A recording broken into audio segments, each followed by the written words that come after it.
another color of flower open up, and things are starting to have the tiniest bit of green showing. Some of them anyway. So I thought we might go around and see what wakes up first. So let's do that. Of course, you can see all the daffodils coming up in between, but there's also ones that have already bloomed. I saw today that at least one of my elderberry cuttings is very, very happy. The rest of them have not proven whether they're live or dead, but that one decided it's proven. It looks like there's green buds on this too. Oh yeah. So we got 2 elderberry cuttings that are doing good. And this was one too. Not on that one just yet, but that doesn't mean that it's dead. It just means that it hasn't greened up yet.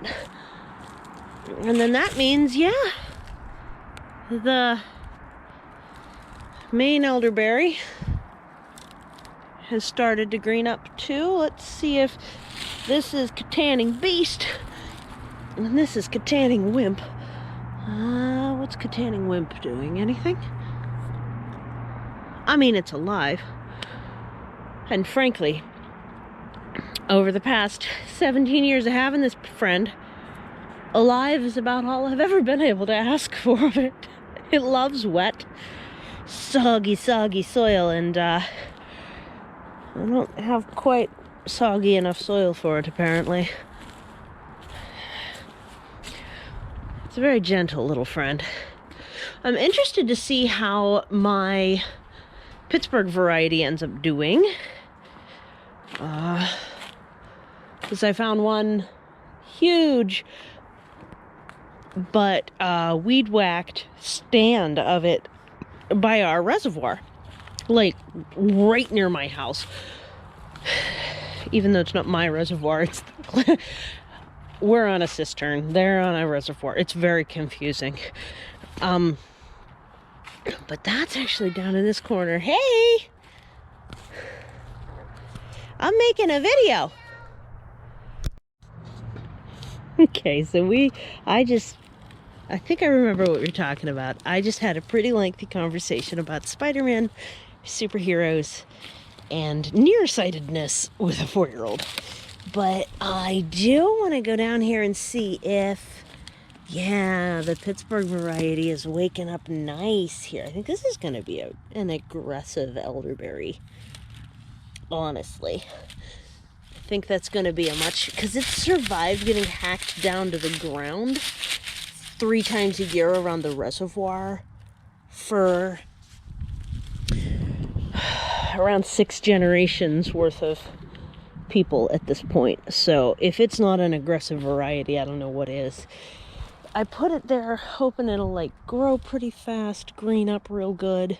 And then next to it is one of the pawpaws and a potted comfrey. I did end up putting a comfrey down here. So that's a pawpaw.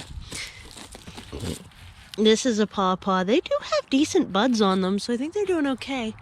And then there's a pawpaw right in here, kind of near that stick. I don't know where I'm pointing. Along with some thornless blackberries and some, these actually never went fully dormant. Those are Arctic strawberries. And then of course we got the trench here. I'm actually completely shocked that the 4-year-old has absolutely no questions about the hole I'm digging in the ground. Like, you would think that would be a hot topic, but apparently he doesn't care. So, yeah, hollyhocks are making a comeback already. They're greening up pretty good. We got a couple of them here too. I eat the flower buds. You can also eat the flowers, and depending on the variety you have, the leaves are always edible, but some of them taste better.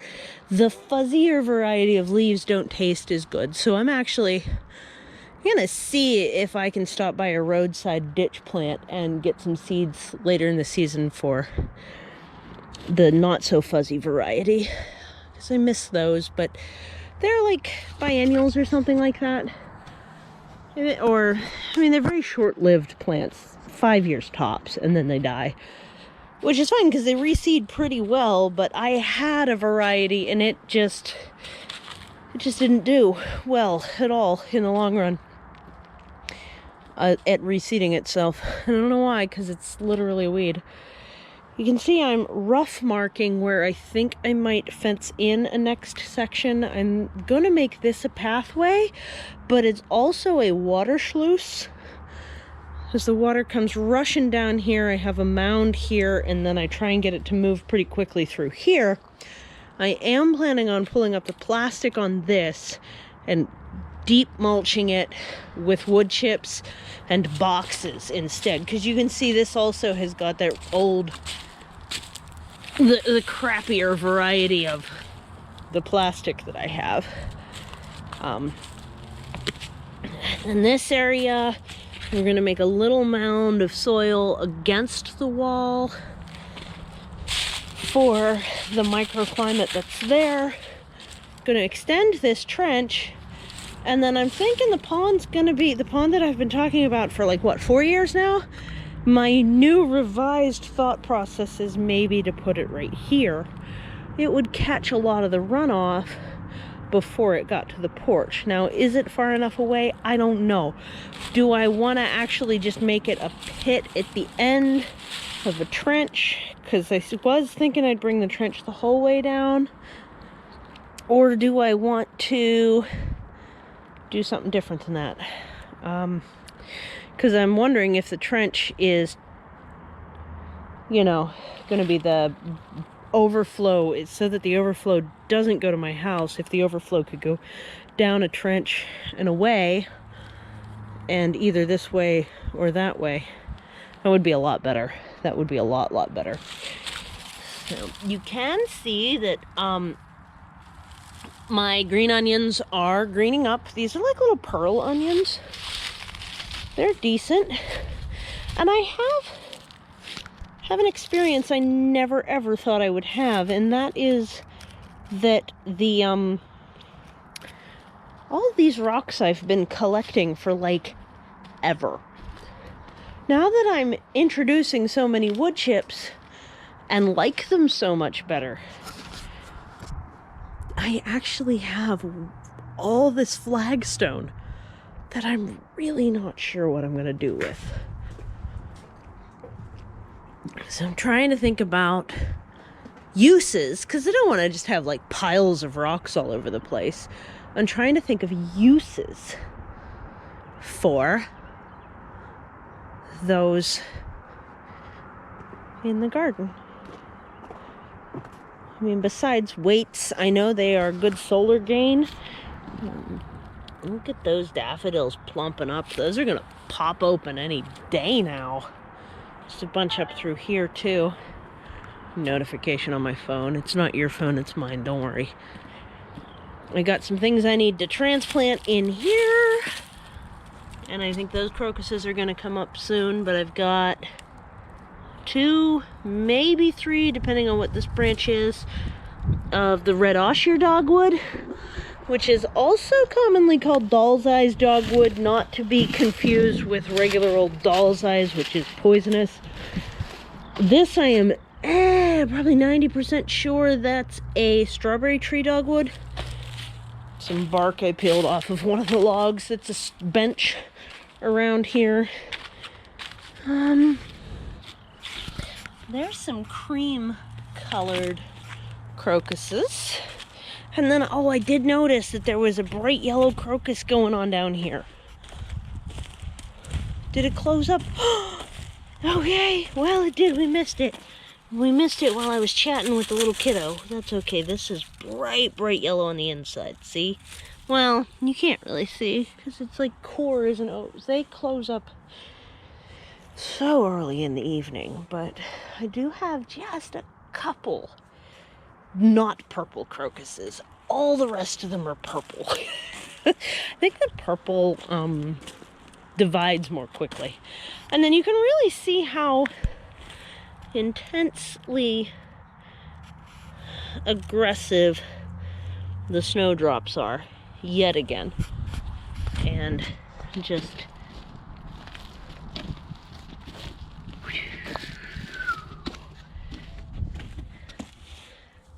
for scale, like, and I have to admit, when I dug up this ball, I had planted the snowdrops so recently that I thought it must have been crocuses. So I really thought I was planting a row of crocuses here, and they turned out to be snowdrops. It was like my second year of having them. I didn't know the difference yet. Now I know the difference between the bulbs, and it's really, really obvious.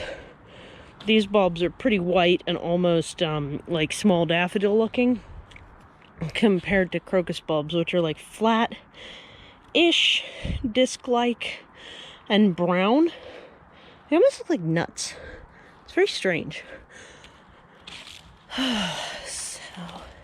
So far, it doesn't look like I have any open daffodils yet, but there are many, many places where the greenery of the daffodils is poking up through the ground. So we'll have them soon. Oh wow, sun rays. All of this. Pretty prominent buds. Yeah. So this is all, a couple of buds popping up where I didn't want to bury them too deeply there. And then I am going to continue to move a bunch of wood chips and continue to fill this in. And move more dirt. But I have to admit, I'm running out of places to put the dirt. It's kind of a lot. I'm also going to do an experiment here where I'm going to try grafting some additional pear variety. I asked my friend if once they put some trimming to their tree, I asked my friend if I could have a couple of the branches. So, thank you, Agent Fruit. That's F-R-O-O-T. But yeah, so we'll see if I succeed or not. And then, of course, the rootstock from the pear and my existing branches from my pear are here. Here's, wait, we were looking at them. Here's one. Here's another. And here's another right here. But I only have the 3 roots. So, I don't know. We'll see. We'll see. And I'm going to have to, like, be a little weird about which knife I use and stuff, because I don't have any, like, square knives. Kind of thinking that piling up some dirt inside this fenced area might actually be really good. I have to be mindful. Oh, big step. Okay, I have to be mindful of the fact that I have a rhubarb. All these dead scriggly bits are rhubarb. I have a rhubarb right here. So I have to be mindful of that and probably move it. They really like shade, so I have 2 rhubarbs here that are transplanted from my friend's dad's house. Thank you, Rose. And also the Siberian words, iris over there is from that same, yep. We're still really curious if the Saskatoons will take, hey, that's still green. If large branches of Saskatoon will root as cuttings, that is glorious. I will be so happy, because counting on them to reseed is difficult, and they don't do well from their suckers. They really just don't. As far as chopping off suckers and transplanting them, it doesn't do that well. But I was able to get, and now that I know that the neighbors aren't here, we'll go on in. I accidentally had covered my early spring iris, and I remembered where it was, so I used some rocks to fold back that cardboard because it was smothering it. But those were from right here because I needed to clear the walkway along the edge so I can get in here and harvest. I do need to have this open space along the edge here. Their dogs come into my yard if I don't have at least a little bit of a fence, and I'm willing to bet so with their children, so it's good to have a fence, even if putting the fence up was drama. Don't worry about me, I'm fine. So yeah, in my experience, the Jerusalem artichoke will not green up until July. I am planning on planting some hognut in here though, to round out this space and give it a little bit more of the nitrogen and just like more root crops and stuff. See how it does, because I've been finding that the hognut, it hasn't been particularly perennial for me yet, and I don't know if that's just because I've been trying to grow it in the sunken pot system. That might just be the problem. But yeah, you can see we got a lot going on here. Yep. This is, you know what? This has been out here too long. We're taking this in. Because I'm a forgetful and neglectful son of a gun, you know? Do I really pay attention to the details? No. If overall things are doing well, we're good. That's my opinion. You're free to disagree. Need to take that in, though. So, there you have it. Little tiny bit of a tour. Oh, we didn't go down the cliff. We should do that. This is going to be long if I do, though. Very, very long. My word. Why don't we do that separately? Let's do a second one that's the tour of the cliff greening up. Because it probably should be even greener than the garden.